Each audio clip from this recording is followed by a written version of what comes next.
Video start பண்றதுக்கு முன்னாடி கரூர்ல டிவிகே பார்ட்டி நடத்தின அந்த ரோட் ரேலியில இறந்த மக்கள் அனைவருக்குமே வந்து அவங்க குடும்பங்களுக்கு எங்களோட ஆழ்ந்த அனுதாபங்களை நான் வந்து சொல்லிக்கிறோம். இங்க வந்து அந்த பார்ட்டி இது பண்ணாங்க, அவரு அவ்வளவு பெரிய ஸ்டார், அவரு இதுக்கு பண்ணாரு, சரியா இது பண்ணல, கவர்மெண்ட் வந்து பாதுகாப்பு சரியா கொடுக்கல, அதெல்லாம் தாண்டி இந்த மாதிரி விஷயங்கள் வந்து திடீர்னு அவ்வளவு மக்கள் வருவாங்கன்றது ரெண்டு சைடுமே, கவர்மெண்டா இருக்கட்டும் பார்ட்டியா இருக்கட்டும், யாருக்குமே இந்த கவுண்ட் வருவாங்கன்னு தெரியாது. அப்படின்ற பட்சத்துல அந்த நிலைமை சரியில்லாதப்போ அந்த மக்கள் வந்து டைம் இன்வெஸ்ட் பண்ணி அவங்க எனர்ஜி இன்வெஸ்ட் பண்ணி அந்த நெருக்கடியில உயிருக்கே ஆபத்துன்ற அந்த நிலைமை இருக்கும் போதும் அங்க போகணுமா அப்படின்றது எங்களுக்கு பதப்பதப்பா இருக்கு. இது ஆக்சுவலி அது ரொம்ப வருத்தமா இருக்கு. ஆனா அதை தாண்டி ட்விட்டர்ல இவங்க போடுற சண்டை இன்னுமே வருத்தமா இருக்கு. லைக் வந்து இந்த பார்ட்டி தான் தப்பு பண்ணாங்க, அந்த பார்ட்டி தப்பு பண்ணாங்க, நீங்க வந்து இதை கொடுத்துருக்கணும், நீங்க வந்து இதை பண்ணிருக்கணும் அப்படின்னு சண்டை போட்டுட்டு இருக்காங்க. ஃபர்ஸ்ட் ஒரு விஷயம் புரிஞ்சுக்கோங்க, இந்த பார்ட்டி சைடு நீங்க தயவு செஞ்சு போகாதீங்க. அதுக்கு முன்னாடி மக்களா நீங்க நம்ம இருக்குங்க. பட் ஆனா நம்ம ஒரு சுய ஒழுக்கத்தோட இங்க நிலைமை சரியில்லைன்றதப்போ அதை கொஞ்சம் தவிர்த்து இருக்கலாம்ன்றது எங்களுடைய இது. விக்டிம்ஸை ஃபுல்லா பிளேம் பண்ண முடியாது. ஆனா அங்க விக்டிம்ஸ்ல இறந்து போன குழந்தைகள் என்ன தப்பு பண்ணுச்சு, அவங்க அப்பா அம்மா வந்து கூட்டிட்டு போனது அவங்களோட இர்ரெஸ்பான்சிபிலிட்டிஸ் தான் நான் வந்து இதை மென்ஷன் பண்ணியே ஆகணும். குழந்தை வளர்ற வரைக்கும் அப்பா அம்மா பொறுப்பு தான். அப்பா அம்மாவே இந்த மாதிரி கேர்லெஸ்ஸா பண்றது எனக்கு வந்து இதெல்லாம் குழந்தைகள் இறந்த போது எங்களுக்கு கேட்கும்போது கொஞ்சம் பர்சனலா ஹர்ட் ஆச்சு. ஸோ அதை சொல்லணும்னு நினைச்சோம்.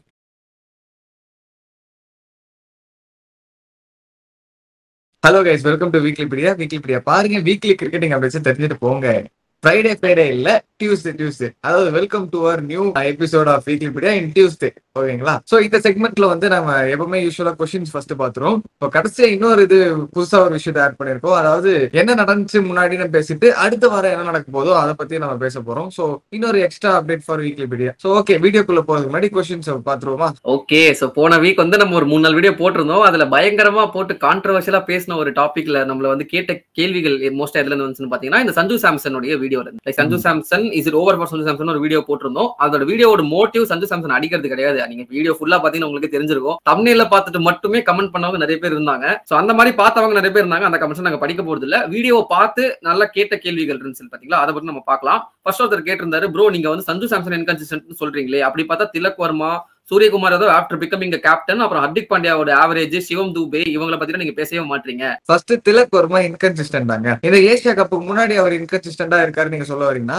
இந்த ஏசியா கப்புக்கு முன்னாடி அவர் ஆவரேஜ் வந்து 49 பாயிண்ட் சம்திங். சோ இப்பவுமே அவர் ஆவரேஜ் அதுதான் 50 கிட்ட போயிடுச்சு. சோ நீங்க சொல்றப்போ நாங்களும் யோசிச்சு பார்த்தோம், எங்கடா இந்த ஏசியா கப்ல தான் இன்கன்சிஸ்டன்டா இருக்காரா அப்படின்னு பார்த்தப்போ 213 ரன்ஸ் அடிச்சிருக்காரு வித் அன் ஆவரேஜ் ஆஃப் 71. 3 வாட்டி தான் அவுட் இருக்காருன்ற பட்சத்துல எங்களுக்கு எங்கேயுமே திலக் வர்மா இன்கன்சிஸ்டன்ட் இல்ல. இங்கிலாண்டா இப்போ சேப்பாக்கலாம் கடைசியா அந்த மேட்சா இருக்கட்டும், சில மேட்சஸ் எல்லாம் பர்டிகுலரா சொல்லணும், திலக் வர்மா வந்து நாட் அவுட்ல இருந்து முடிச்சு கொடுத்திருக்காரு.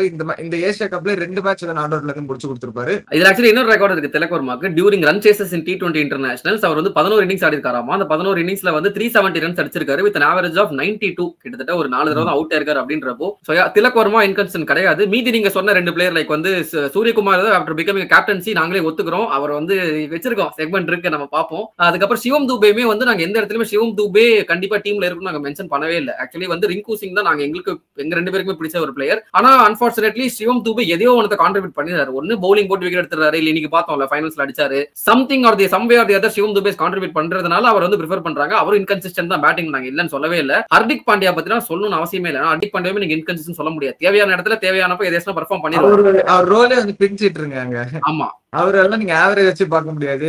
ஹர்திக் பாண்டியாவை நீங்க பாத்தீங்கன்னா அந்த ஓமானுக்கு அகைன்ஸ்டா ஒரு கேட்சா இருக்கட்டும், அதான் ஒன்ஸ் அகைன் சிவம் தூபே மாதிரி ஏதோ ஒரு பெர்ஃபார்மன்ஸ் ஒன் வே ஏதோ ஒரு ஆல்ரவுண்ட் பெர்ஃபார்மன்ஸ் கொடுத்துறாரு. அதனால ஹர்திக் பாண்டியா நம்ம இன்கன்சிஸ்டன்ட். ஹர்திக் பாண்டியா வந்து இப்போ மெயின் பவுலராவே ஆயிட்டாரு இந்தியாவுக்கு. அவர் தான் நியூ பால் பவுலர். இப்ப ஹர்திக் பாண்டியா இல்லாதனால சிவம் தூபே வந்து போட்டிருக்காரு. சிவம் தூபே நல்லா போட்டிருக்காருன்ற பட்சத்துல நீங்க சொன்ன பாயிண்ட்ல சூரியகுமார் யாதவ் மட்டும் நாங்க ஒத்துப்போங்க. அவர் வந்து கேப்டன்சி ஆனது வந்து ஒரு 10-11 மேட்சா வந்து சரியா விளையாடல. அது ஒத்துக்கப்பட வேண்டிய ஒரு விஷயம் தான். சோ அது கண்டிப்பா அவர் வந்து கன்சிடரா எடுத்துக்கணும். ரெண்டாவது क्वेश्चन ஆல்மோஸ்ட் அந்த சிமிலர் லைன்ஸ் தான். ப்ரோ நீங்க வந்து சஞ்சு சாம்சனை வந்து இன்கன்சிஸ்டன்ட்னு சொல்றீங்களே அப்படின்னு அவர் ஆரம்பிச்சாரு. ஆனா அவர் பேட்டிங் பொசிஷன்ஸ் எல்லாமே வந்து இன்கன்சிஸ்டன்டா தானே ப்ரோ இருக்கு. திடீர்னு ஒரு மேட்ச் வந்து 1 டவுன் ஆட சொல்றாங்க, 50 அடிக்கிறாரு, இன்னொரு மேட்ச் வந்து 3 டவுன் ஆடுறாரு, அதுலயும் கொஞ்சம் பெர்ஃபார்ம் பண்றாரு, அப்புறம் பேட்டிங்கே கொடுக்க மாட்டாங்க, திரும்ப பேட்டிங் வந்து 3 டவுன்ல கொடுத்தா அதுலயும் அவர் கான்ட்ரிபியூட் பண்றாரு. அவர் இன்கன்சிஸ்டன்ட் பேட்டிங் ஆடுறதுனால தான் இன்கன்சிஸ்டன்ட் அடிக்கிறாரு அப்படின்னு சொல்லியிருந்தாரு. மீன்வைல் ஒரு ஃபன் ஃபேக்ட், ரிஷப் பண்ட் நிஷான் கிஷன் ஆவரேஜுமே வந்து சஞ்சு சாம்சனோட கம்மியா தான் இருக்குன்னு சொல்லி சிரிச்சிருந்தாரு. இதை நானே ஆன்சர் பண்ணிடுறேன். நாங்க ஏசியா கப் பத்தி பேசவே இல்லை. நாங்க சொன்ன என்டையர் ஸ்டாட்ஸுமே ஏசியா கப்புக்கு முன்னாடி தான். இன்ஃபேக்ட் ஏசியா கப் கூட இல்ல, 2024க்கு முன்னாடி சஞ்சு சாம்சன் கொஞ்சம் இன்கன்சிஸ்டன்டா பெர்ஃபார்ம் பண்ணிருந்தாரு ப்ரோ அப்படின்னு சொல்லியிருந்தோம். நாங்க சஞ்சு சாம்சனுக்கு அகைன்ஸ்டா பேசவே இல்லை. சரிங்களா? எங்களுக்குமே சஞ்சு சாம்சன் பிடிக்கும். அன்பார்ச்சுனேட்லி சஞ்சு சாம்சனை விட பெட்டர் பர்ஃபார்மன்ஸ் இருந்தாங்கன்ட்டு இந்தியன் கிரிக்கெட் டீம் வந்து நினைச்சிட்டு இருக்காங்கன்னு தான் நாங்களும் சொல்லியிருந்தோம். அவர் பெட்டர் வந்து ஓப்பனிங்கா ஸ்டார்ட்ஸ் வச்சிருக்காரு. அதை விட்டுட்டு நீங்க இவ்வளவு இன்கன்சிஸ்டன்டா யூஸ் பண்ணிட்டு இருக்காங்களே அப்படின்னு தான் நாங்க சொல்லியிருந்தோம். அப்படி ஜகிள் பண்ணிட்டே இருந்தாங்கன்னா சம் பாயிண்ட் வந்து டீம் விட்டு தொத்திடுவாங்கன்னு தான் எங்களுக்கும் பயம் இருந்துச்சு. இது ஃபர்ஸ்ட் விஷயம். ரெண்டாவது விஷயம், இஷான் கிஷன் நாங்க அந்த பிக்சர் எடுத்துட்டே வரல, நான் கம்பேரே பண்ணல.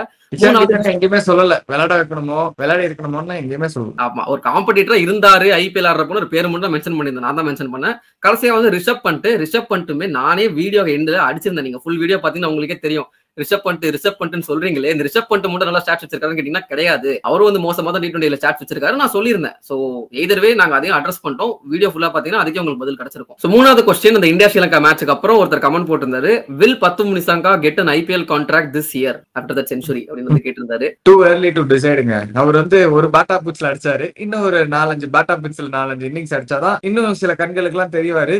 அப்பதான் வந்து ஐபிஎல்ல சைன் ஆக முடியும். எதுவா இருந்தாலுமே இந்த வருஷம் கிடையாதுங்க, அடுத்த வருஷம் தாங்க. ருத்ராஜ் கேக்வாட் கைண்ட் ஆஃப் ஒரு பிளேயர் தான், ஃபுல்லா டச் பிளேயர், கேப் பார்த்து 4 அடிப்பார், அந்த மாதிரி தான். இன்ட்ரெஸ்டிங்கா இருக்கும். எடுக்க மாட்டாங்க, எடுத்தாங்கன்னா எந்த டீம் எடுப்பாங்கன்னு பாக்கிறதுக்கு நானும் ஆர்வமா தான் இருக்கேன். அண்ட் பை தி வே இன்னொரு அப்டேட், IL T20 ஆப்ஷன் வந்து அக்டோபர் 1 அன்னைக்கு நடக்குது. சோ அதை கவர் பண்ணுங்கன்னு சொல்லிட்டு ஒருத்தர் ஆசையா கேட்டிருந்தாரு. மன்னிச்சுக்கோங்க, அன்னைக்கு வந்து இன்னொரு விஷயத்துக்காக நாங்க போறோம், அதையும் நாங்க சொல்லிடுறோங்க. எஸ், PKL ஸ்டார்ட் ஆகுதுல, ப்ரோ கபடி லீக். ஒருத்தர் கேட்டிருந்தாரு ப்ரோ கபடி லீக் வந்து கவர் பண்ணுங்கன்னு சொல்லிட்டு. எந்த நேரத்துல கேட்டாருன்னு தெரியல. எங்களுக்கு வந்து ஒரு ஆஃபர் ஒன்று வந்துச்சு. ப்ரோ கபடி லீக் வந்து எங்களுக்கு பாசஸ் கொடுத்து கண்டென்ட் கிரியேட்டரா வந்து எங்களை கூப்பிட்டுருக்காங்க.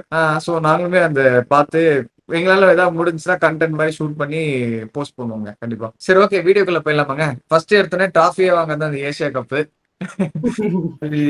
உங்களுக்கு புரியும். ஸோ ஆக்சுவலி ஏசிசியோட பிரசிடென்ட் தான் வந்து டிராஃபி கொடுக்குற மாதிரி இருந்துச்சு. But unfortunately is also the chairman of Pakistan cricket போர்டுன்றதுனால இந்தியா வந்து refuse to get the trophy from him. அப்போ கடைசியில் நம்மளுக்கு டிராஃபியே கிடைக்காதாடா அப்போ நீங்க எதிர்பார்ப்பீங்க. அதெல்லாம் கிடையாது. டிராஃபி வந்து இவங்க எல்லாம் போனதுக்கு அப்புறம் அது வந்து சேர வேண்டிய இடத்துக்கு கரெக்டாக பிசிசிஐக்கு வந்து சேர்ந்துரும். சரி, டிராஃபி வாங்காம அப்படியே போயிட்டாங்களான்னு பாத்தீங்கன்னா கிடையாது. அதுக்கப்புறம் நடந்த செலிப்ரேஷன் தான் ஐகானிக். எஸ், டிராஃபியே இல்லாம ரோஹித் சர்மா எப்படி T20 வேர்ல்டு கப் ஜெயிச்சுட்டு அந்த டிராஃபி எடுத்துட்டு வரணும், அது மாதிரி டிராஃபி கையில இருக்கிற மாதிரி ஜாலியா அப்படியே சூரியகுமார் அது எடுக்கிறாரு. டிராஃபியே இல்லாம டிராஃபி கிடைச்ச மாதிரி எடுத்துட்டு கொண்டாடுறாங்க.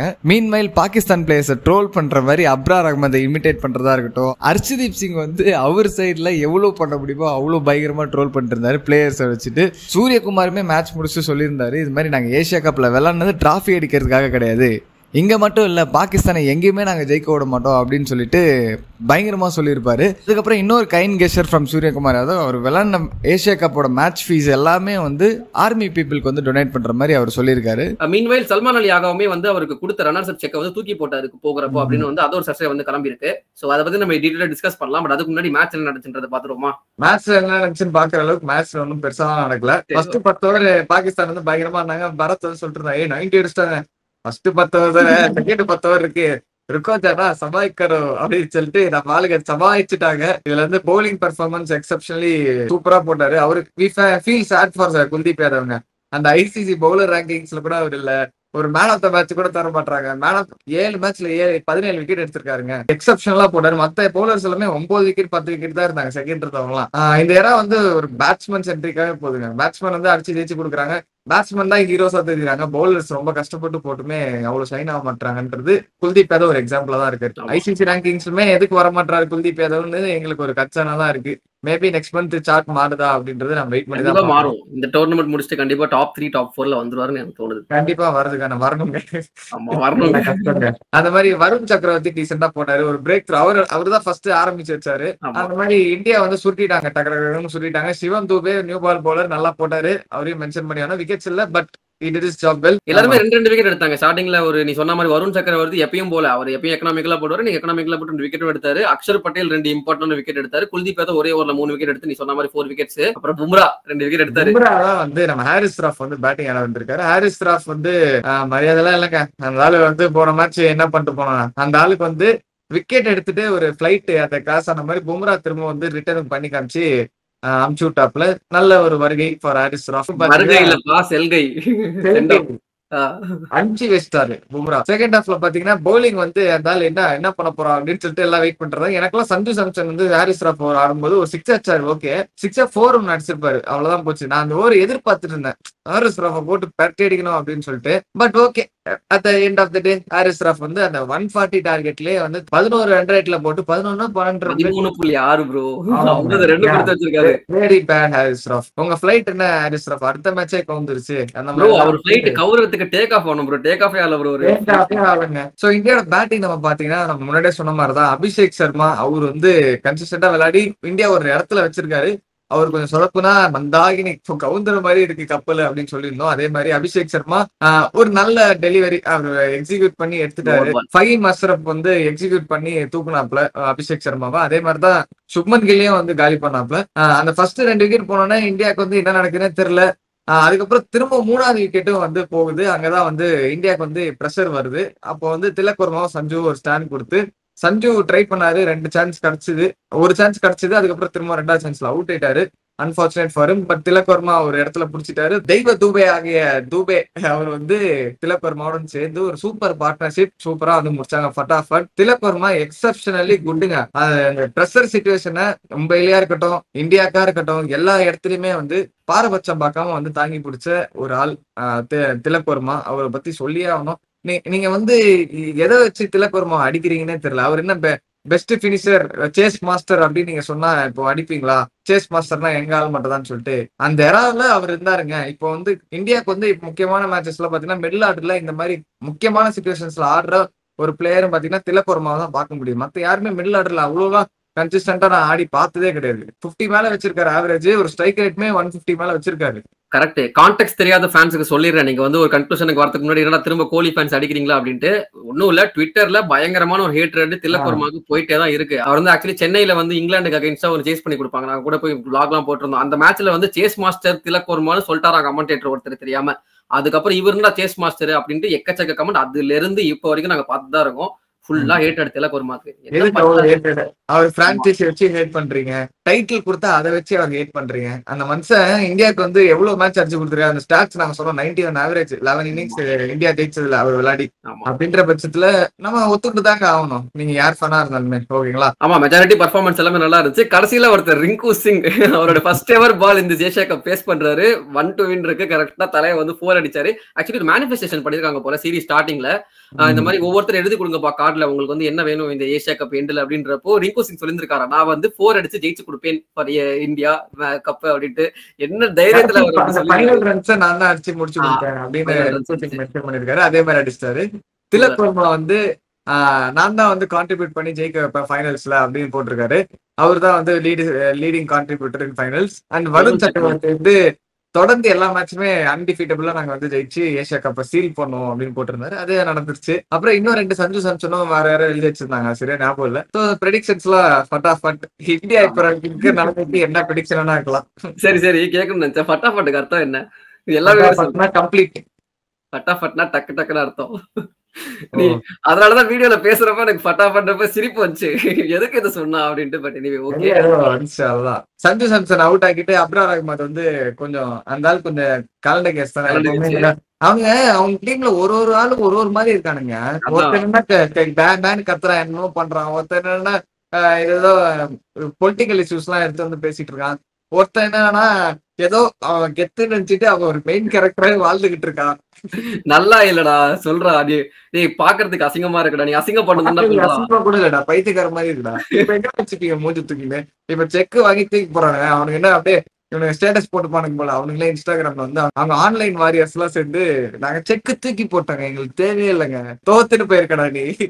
எங்ககிட்ட தொடர்ந்து 3 மேட்ச் தோத்துட்டு போயிருக்கடா. சரி சரி கொந்தளிக்காதீங்க கட்டுப்படுத்துடா. நான் பேசிடுவேன், கட்டுப்படுத்துங்க.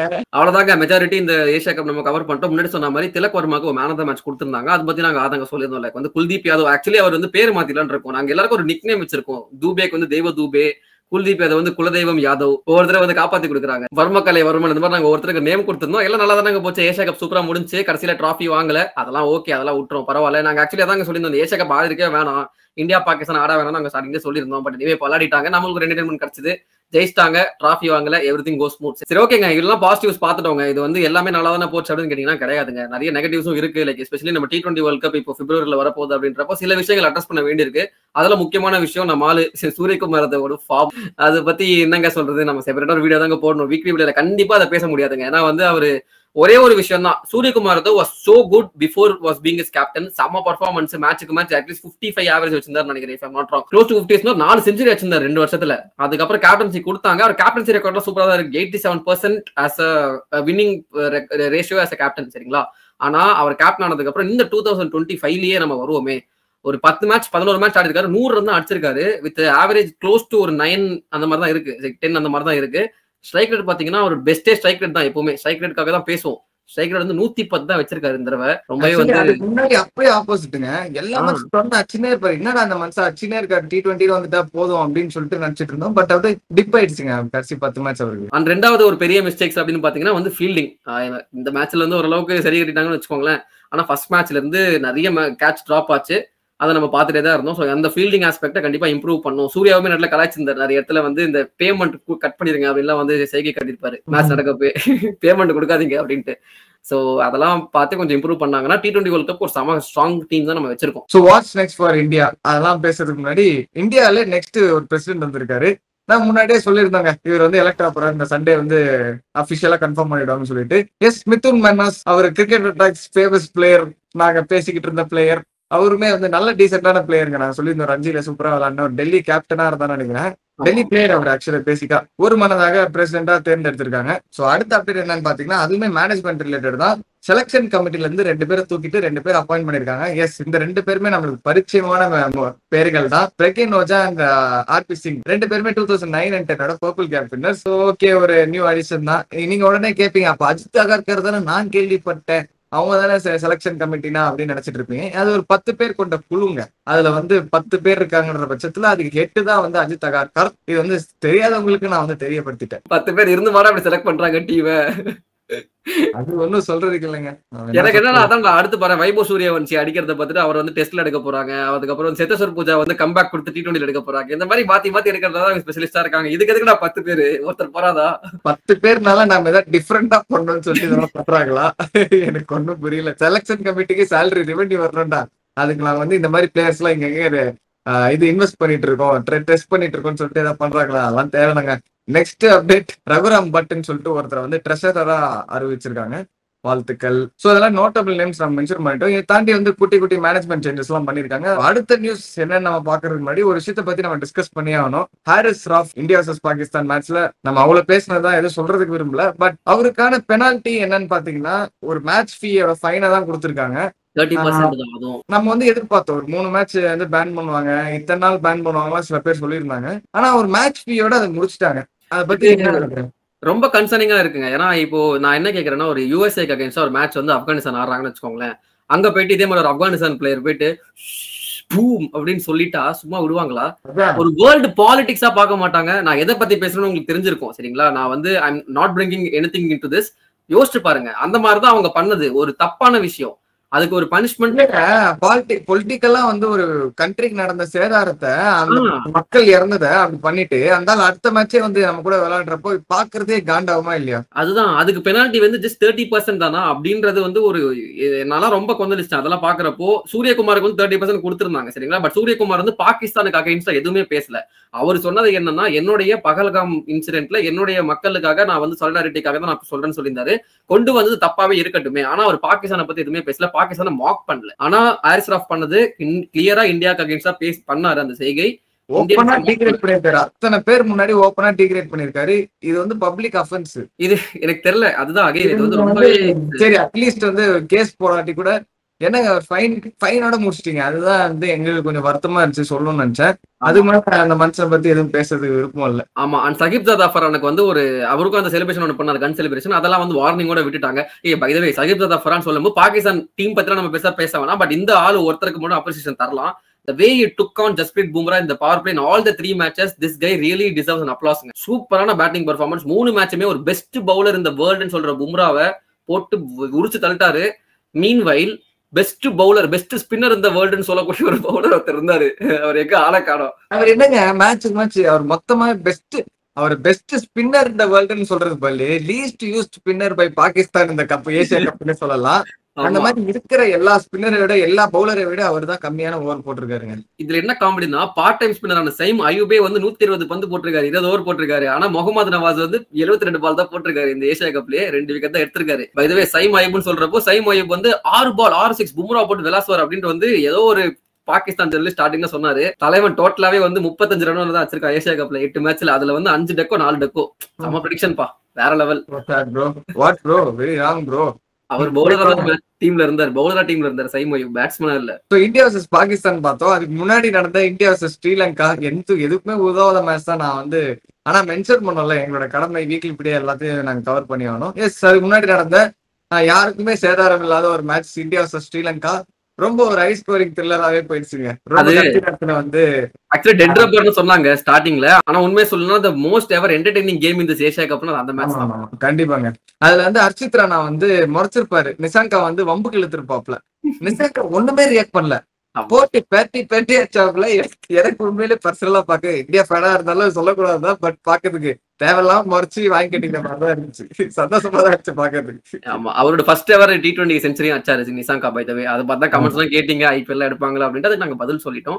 சூப்பர் ஓவர்ல போய் தோத்துட்டாங்க ஸ்ரீலங்கா. ஆக்சுவலி ஜெயிக்க வேண்டிய மேட்ச்ங்க. நான் ஸ்ரீலங்கா ஜெயிச்சிருவாங்கன்னு நினைச்சிட்டு இருந்தேன். ஏன்னா வந்து ஸ்டார்டிங்ல சொல்லிட்டேன் ஹரிஷ்ட இந்தியா இந்த மேட்ச் தோத்துருவாங்கன்னு நினைக்கிறேன் அப்படின்ட்டு. அதுக்கு காரணம் என்ன அப்படின்னு பாத்தீங்கன்னா சிவம் துபே டீம்ல இல்ல. சிவம் துபே கண்ணியா பேசணும்னு நினைக்காதீங்க, அவருக்கு ஒரு ரெக்கார்ட் இருக்கு. சிவம் துபே வந்து கடைசி ஒரு 35 மேட்சா T20 இந்தியா கார்டு இருக்காரு. எந்த மேட்சுமே இந்தியா தோக்கல அவர் லைனப்ல இருந்தாருன்னா.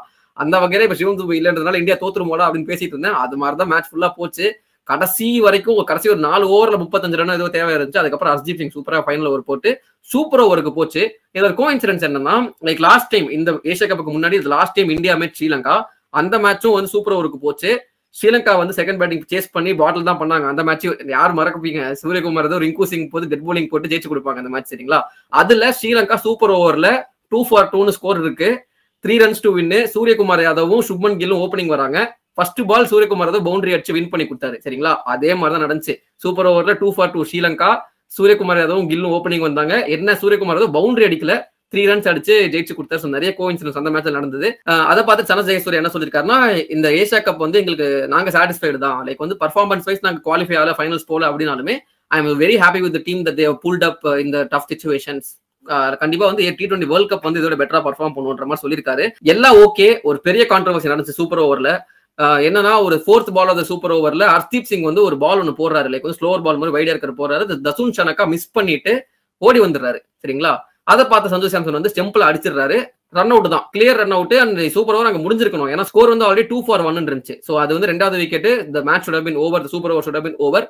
அங்கதான் ஒரு ட்விஸ்ட் என்ன அப்படின்னு பாத்தீங்கன்னா, ஹர்ஷ்தீப் சிங் வந்து அப்பீல் பண்ணதுனால மெயின் அம்பையர் வந்து அவுட் கொடுத்திருந்தாரு. அப்ப தசுன் சனக்கா உடனே ரிவ்யூ பண்றாரு. என்னடா கதை இது புரியல, ரன் அவுட்டுக்கு எதுக்கடா ரிவ்யூ அப்படின்ற மாதிரி யோசிச்சிங்க அப்படின்னா, இங்கதான் வந்து ஒரு சின்ன ரூல் வச்சு விளையாடிட்டாங்க. பேசிக்கா ரன் அவுட்டா இருந்ததுன்னா லெக் அம்பையர் தான் சொல்லணும். இங்க என்ன ஆயிடுச்சுன்னா, ஹர்ஷ்தீப் சிங் வந்து அந்த பால் வந்து கீப்பர்ட்ட போச்சு பாத்தீங்களா, அது வந்து எட்ஜ் நினைச்சு ஒரு அப்பீல் பண்ணிருக்காரு. அதுவும் சவுண்ட் வந்து பேட் வந்து கிரவுண்ட் அடிக்கிற சவுண்ட். அதனால மெயின் அம்பையர் அவுட் கொடுத்துட்டாரு. சோ இது எப்படி ஆயிடுச்சுன்னா, ஃபர்ஸ்ட் நான் அம்பையர் கொடுத்தது காட் பிஹைண்டுக்கு. காட் பிஹைண்டுக்கு அவுட் கொடுத்தனால பால் அங்கேயே டெட் ஆயிடுச்சு. அதுக்கப்புறம் தான் ரன் அவுட் அடிச்சதுனால இது வந்து காட் பிஹைண்ட் ஓட முடியாது. இப்போ ரிவ்யூ எடுத்துட்டா அது ரன் ஓடாமே கணக்கு கிடையாது, அதே மாதிரி ரன் அவுட்டும் கணக்கு கிடையாது லீகலி. சோ அந்த ஒரு சின்ன நூலளவுல ஒரு நூதன ஊழல்ல தப்பிச்சிட்டாங்க. ஆமா, அதனால தசுன் சனக்கா வந்து ரிவ்யூ அவருக்கு கான்ஃபிடண்டா இருந்தா பேட்ல அடிக்கல அப்படின்னு ரிவ்யூ பண்ணதுனால அது வந்து பேட்ல படல. சோ நாட் அவுட்னு தப்பிச்சிட்டாரு. என்னடி பிரயோஜனம், அம்மா ஜெலிக்க பிரயோஜனம் இல்லை. ஏன்னா அடுத்த பாலே வந்து கேட்ச் கொடுத்து அவுட் ஆயிட்டாரு. பட் இதர்வே இந்த ரூலை வந்து எக்ஸ்பிளைன் பண்ணி இந்த ரூல் வந்து புதுசா இருந்துச்சு நிறைய பேருக்கு. லைக் வந்து நமக்கு தெரியும் பால் டெட் ஆகும் தெரியும், பட் மெயின் அம்பையர் வந்து அவுட் கொடுத்துட்டாருன்னா பால் டெட் ஆகும் அப்படின்னு நிறைய பேருக்கு தெரியல. சோ நெக்ஸ்ட் வந்து இது எல்லாருக்குமே தெரிஞ்ச அப்டேட் தான். எஸ், அஸ்வின் வந்து சிட்னி தண்டர்ஸ் வந்து விளையாட போறாரு. நாங்க முன்னாடியே சொல்லியிருந்தோம், அந்த ப்ராபபிள் எந்த டீம்ஸ் எல்லாம் பேசிட்டு இருந்தப்போ Sydney Thunder most likely to get Ashwin சொல்லியிருந்தோம். லேட் நியூஸ் தான். எஸ், இப்ப நாங்க சொல்றோம். பட் ஆனா இதுல வந்து ஒரு சர்ச்சைக்குரிய ஒரு விஷயம் போயிட்டு இருந்துச்சு. சதாப் கான் கூட, சதாப் கான் ஆல்ரெடி விளையாடுறாரு சிட்னி தண்டர்ஸ்க்கு. அங்க போகும்போது அவர் கை கொடுப்பாரா, அவர் ஏதோ இன்ட்ராக்ஷன் வச்சுப்பாரா சதாப் கான் கிட்ட அப்படின்ற மாதிரி ஒரு விஷயம் இருந்துச்சு. பட் ஆனா இப்ப என்ன நியூஸ் வந்துருச்சுன்னா, சதாப் கானை ரீப்ளேஸ் பண்ணிட்டு தான் அஸ்வின் வந்து உள்ள போற மாதிரி இருக்கு. சோ அவருக்கு எனக்கெல்லாம் இன்னும் கரெக்ஷன் கிடையாது. அந்த மாதிரி தான் அஸ்வின் வந்து எல்லாம் கிளியர் பண்ணிட்டு தான் உள்ள போறாருன்னு எங்களுக்கு தோணுது. அது இல்லாம அஸ்வின் வந்து டிசம்பர்ல வந்து விளையாட மாட்டார் பிபிஎல். ஜான்வரி ஃபர்ஸ்ட் வீக்ல தான் விளையாட ஆரம்பிப்பாரு. பிகாஸ் ஐஎல் T20 அவர் வந்து விளையாடிட்டு அதுக்கப்புறம் தான் அவர் பிபிஎல் போறதா ஒரு பிளான் வச்சிருக்காரு. ஆமா, சோ அதோட ஆக்ஷன் தான் இப்போ October 1 நடக்க போகுது. அதை வந்து கவர் பண்ணி சொல்லி கேட்டிருந்தாங்க. அன்னைக்கு தான் வந்து நாங்க பிகேஎல் போறதுனால அந்த வீடியோ எடுக்க முடியாது. பட் எனிவே உங்களுக்கு வந்து வீக்லி பீடியால வந்துரும் யார் எந்த ஆக்ஷன் எங்க போனாங்கன்றதை நாங்க அதுல கவர் பண்ணிடுவோம். மெயினா அஸ்வின் எந்த டீம் ஜாயின் பண்ணாரு இதான் வந்து கேள்வி. அஸ்வின் எந்த டீம் ஜாயின் பண்ணுவாரு அதுதான் வந்து கேள்வி. அதை நாங்க வந்து அடுத்த வீக்லி பீடியால கவர் பண்ணிடுவோம். சரிங்களா? அடுத்து என்னன்னு பாத்தீங்கன்னா நம்ம நேபாள் முன்னாடியே சொல்லியிருந்தோம், Nepal versus west Indies tour அப்படின்ட்டு. அதுல அக்கீல் ஹுசேன் கேப்டனா இருக்காரு. 5 பிளேயர்ஸ் வந்து டெபியூ பண்ண போறாங்க அப்படி இப்படின்னு சொல்லிட்டு நம்ம ஒரு சர்க்காசமா வந்து பேசியிருப்போம். வெஸ்ட் இண்டீஸ் வந்து என்னங்க வெஸ்ட் இண்டீஸ் போற நிலைமையில இருக்க பிளேயர்ஸை வந்து எப்படி அலைன் பண்ணுவாங்க பாத்தீங்கன்னா, இப்ப புதுசா பிளேயர்ஸை இன்வெஸ்ட் பண்ணி அவங்கள க்ரோ பண்ணலாம் ஏதோ பண்ணிட்டு இருக்காங்க. ஓகே, பட் வரவேற்கத்தக்கதுதான். ஆனா நேபாள் மாதிரி ஒரு ஆப்போனன்ட் கிட்ட கொஞ்சம் உஷாரா பாத்துறதுக்கடான்னு சொல்லி தலைப்பாடா அடிச்சுக்கிட்டோம். அவங்க ஸ்காட்லாண்டே ஆல்ரெடி பெரட்டி போட்டிருக்காங்க. வெஸ்ட் இண்டீஸ் அடிப்பாங்க அப்படின்னு எதிர்பார்த்துட்டு இருந்தோம். பரத்துக்கு ஒரு ஃபேவரட் டீம் நேபாள் ரீசென்ட் டைம்ஸ்ல. எஸ், நேபாள் வந்து வெஸ்ட் இண்டீஸை ஃபர்ஸ்ட் டைம் இன் ஹிஸ்டரி ஜெயிச்சிருக்காங்க.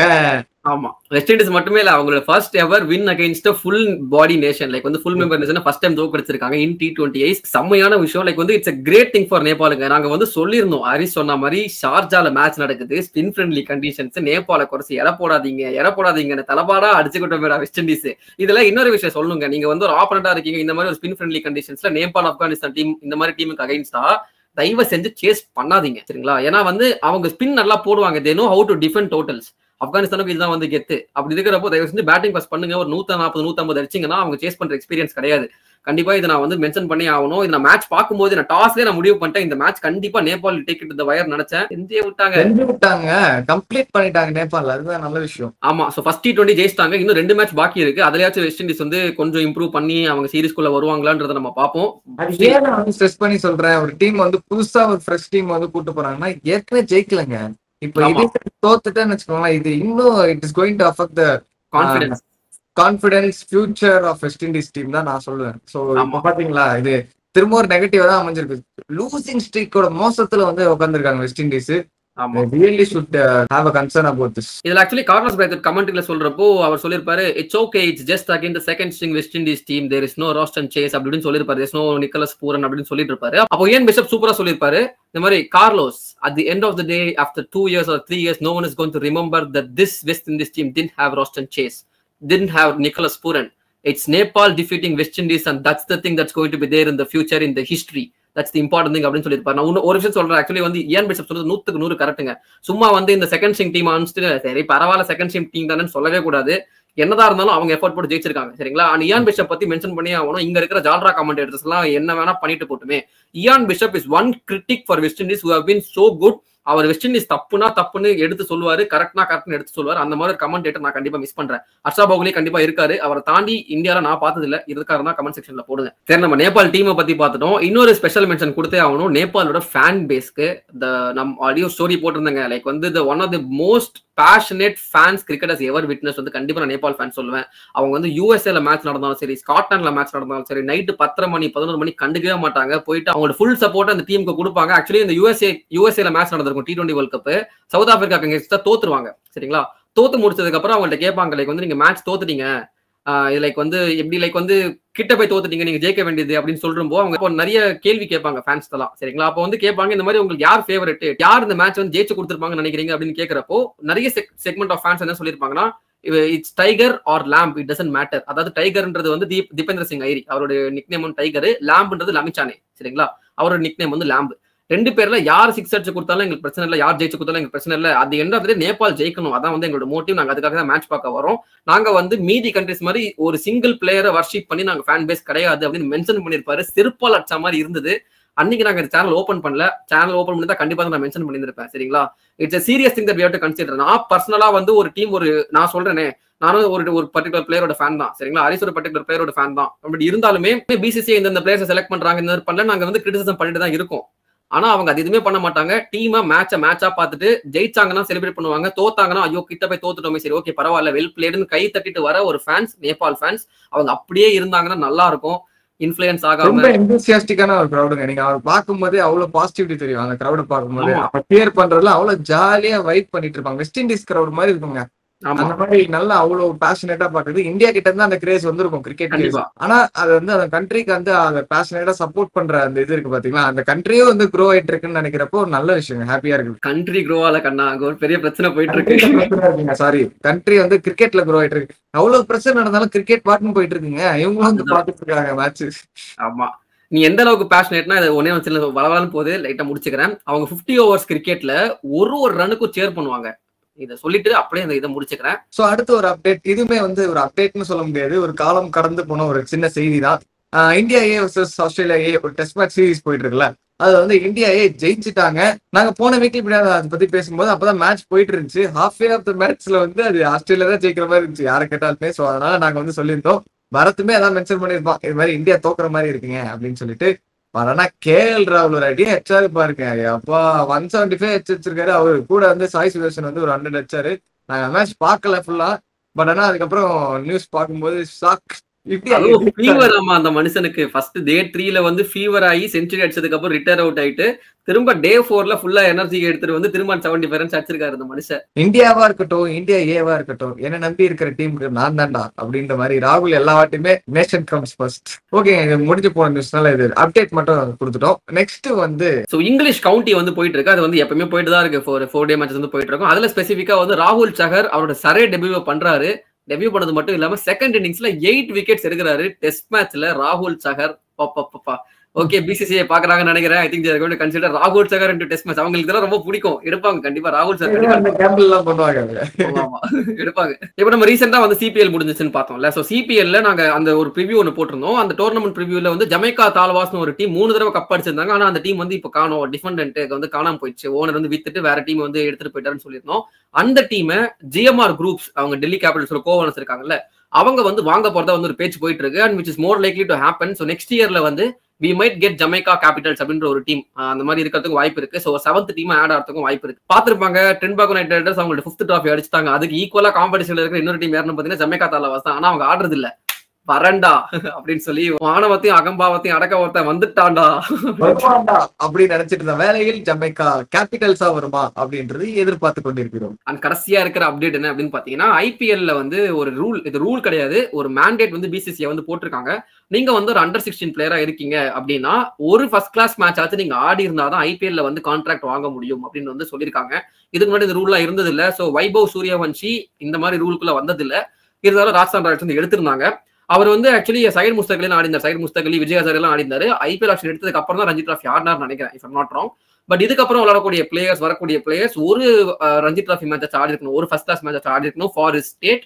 விளையாடிந்தா மட்டும்தான் ஐபிஎல்ல வந்து கான்ட்ராக்ட் கிடைக்கும். அண்டர் 16 இருக்க பிளேயர்ஸ்க்கு மட்டும். ஆமா, அண்டர் 16 இருக்கிற பிளேயர்ஸ் மட்டும் தான். இது என்னடா சரி ஓகே. அதான் நிறைய பிளேயர்ஸ் இந்த சீக்கிரட்டா சைன் பண்றாங்க. சில பிளேயர்ஸ் அந்த வைபவ் சூரியவன்ஷி மாதிரியான பிளேயர்ஸை கொஞ்சம் தெரிய வச்சதுக்கு அப்புறம் சைன் பண்ணுங்க, லைக் சீக்கிரட்டா சைன் பண்ணாதீங்கன்ற மாதிரி கொண்டு வராங்களோ அப்படின்னு தெரியல என்ன பிளான். பட் அது அப் டு தெம். சோ அவ்வளவுதாங்க, மென்ஸ் அப்டேட்ஸ் ஃபுல்லா பார்த்தாச்சு. Men's about to see matches. So அடுத்த வாரம் வரப்போற லைன் அப் வந்து நம்ம டிஸ்கஸ் பண்ணிடுவோம். ஃபர்ஸ்ட் எடுத்தோட டியூஸ்டே இன்னைக்கு India versus Australia ODI series வந்து ஸ்டார்ட் ஆகுதுங்க.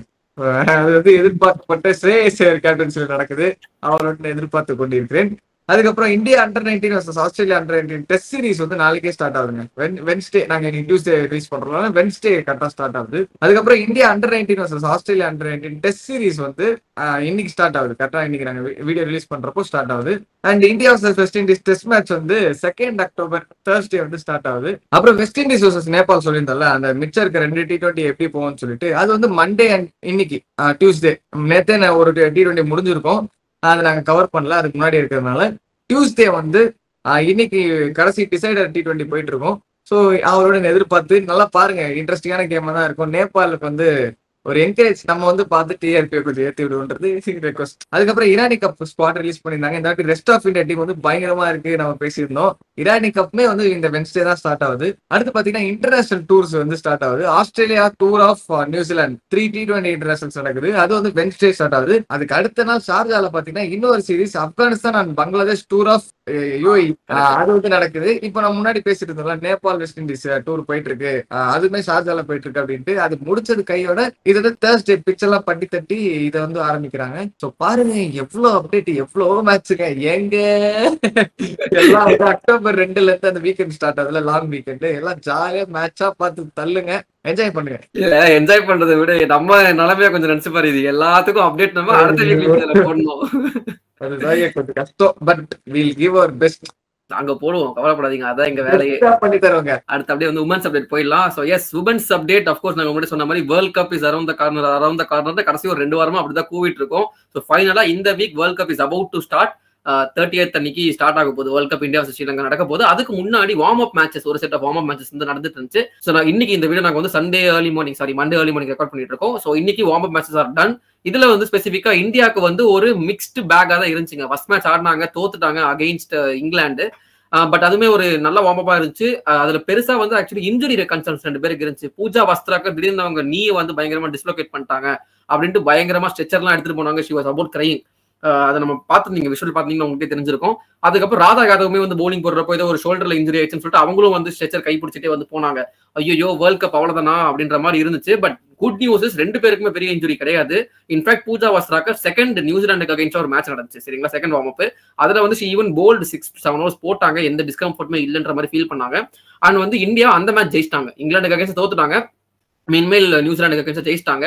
இது வந்து நியூசிலாந்து வந்து பாத்தீங்கன்னா 2 மேட்ச் அவங்களுக்கு 2 மேட்ச் நடந்தது. 2மே வந்து இந்தியாவுக்கு அகைன்ஸ்டா தான். ஒன்னு வந்து இந்தியா ஏக்கு அகைன்ஸ்டா, இன்னொன்று வந்து இந்தியா மெயின் டீமுக்கு அகைன்ஸ்டா. 2மே அவங்க தோத்துட்டாங்க. So their warm up is kind of ஒரு மாதிரி ததைக்கணும் தான் போட்டுச்சு.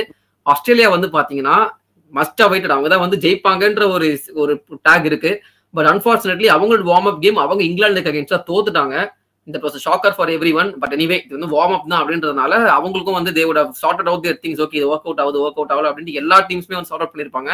ஸோ நம்ம வந்து உமன்ஸ் அப்டேட்ஸ் இந்த வீக் வந்து என்னெல்லாம் வந்து மேஜர் மேட்சஸ் நடக்க போகுது அப்படின்னு பாத்தீங்கன்னா, நாங்க முன்னாடி சொன்ன மாதிரி 30th செப்டம்பர், அதாவது டியூஸ்டே இந்த வீடியோ நாங்க என்னைக்கு ரிலீஸ் பண்றோமோ அன்னைக்கு தான் வந்து India versus Sri Lanka first ever match நடக்குது. அதுக்கப்புறம் அடுத்த நாள் வெட்னஸ்டே அன்னைக்கு வந்து பாத்தீங்கன்னா டிரான்ஸ் டாஸ்மேனியன் பேட்டில், அதாவது பேசிக்கா ஆஸ்திரேலியா வர்சஸ் நியூசிலாந்து, சூப்பரான மேட்ச். ஸோ அது வந்து வெட்னஸ்டே நடக்குது. அதுக்கப்புறம் முக்கியமான மேட்ச்னா நம்மளுக்கு ஃப்ரைடே அன்னைக்கு இங்கிலாந்து வர்சஸ் சவுத் ஆப்பிரிக்கா, 2 பேருமே சூப்பரான டீம் தான், அந்த மேட்ச் நடக்க போகுது. அண்ட் சண்டே அன்னைக்கு தான் இந்த black Bastar entertainment India versus Pakistan. எதுவும் சொல்றதுக்கு இல்லைங்க. இல்ல அங்க என்ன பண்ண காத்திருக்காங்கன்னு தெரியல, பொறுத்திருந்தா பாக்கணும் அங்க என்னவெல்லாம் பண்ண போறாங்க அப்படின்ட்டு. நாங்க 4 மேட்ச் மனசுல வச்சுக்கிட்டு ஏதாவது பண்ற மாதிரி எல்லாம் இருந்துச்சுன்னா செம்ம காண்டிடுங்க. ஐயோ ஆமா, பண்ண மாட்டாங்கன்னு நம்புறோம். அது பண்ணக்கூடாதுங்க, அவ்வளவுதான். உமன்ஸ் கிரிக்கெட் கொஞ்சம் சும்மா விடுங்க அப்படின்னு சொல்லிட்டு 4 மேட்சுக்கு ப்ரெடிக்ஷன் சொல்லிடுறேன். ஏன்னா அது என்னோட கடமை, என்னுடைய பெருமை. நடந்தா நல்லா இருக்கும். ஃபர்ஸ்ட் மேட்ச்ல இந்தியா ஜெயிச்சிருவாங்க. அதுக்கப்புறம் ஆஸ்திரேலியா நியூசிலாந்துல ஆஸ்திரேலியா ஜெயிப்பாங்க, இங்கிலாந்து சவுத் ஆப்பிரிக்கால இங்கிலாந்து ஜெயிப்பாங்க, இந்தியா பாகிஸ்தான்ல திரும்ப இந்தியா ஜெயிச்சிருவாங்கன்னு சொல்லிட்டு இந்த வீடியோ அப்படியே ரேப் பண்ணிக்கலாமா? இத்துடன் செய்திகள் நிறைவடைந்தன. இது மாதிரி வீக்லி நீங்க ஃப்ரைடே கிடையாதுங்க, டியூஸ்டே அன்னைக்கு நீங்க வீக்லி எபிசோட்ஸ் வந்து வீக்லி அப்டேட்ஸ் தெரிஞ்சுக்கலாம். ஸோ இது மாதிரி இன்ட்ரெஸ்டிங்கான வீடியோஸ், இன்ட்ரெஸ்டிங்கான டாபிக்ஸோட நாங்கள் வந்துகிட்டே இருப்போம். நீங்கள் முன்னாடி பார்த்தீங்கன்னா தெரியும், நாங்கள் இந்த மாதிரி வீடியோஸ் போட்டுகிட்டே இருப்போம். இது மாதிரி இன்ட்ரெஸ்டிங்கான வீடியோஸ் நீங்கள் பார்த்துட்டே இருக்கணும் அப்படின்னு நினச்சிங்கன்னா கிரிக்கோடைன்மெண்ட்டுக்கு ஒரு சப்ஸ்கிரைப் போட்டுருங்க. ஏன்னா சின்ன பசங்க நாங்கள், எங்களை சப்ஸ்கிரைப் பண்ணுங்க.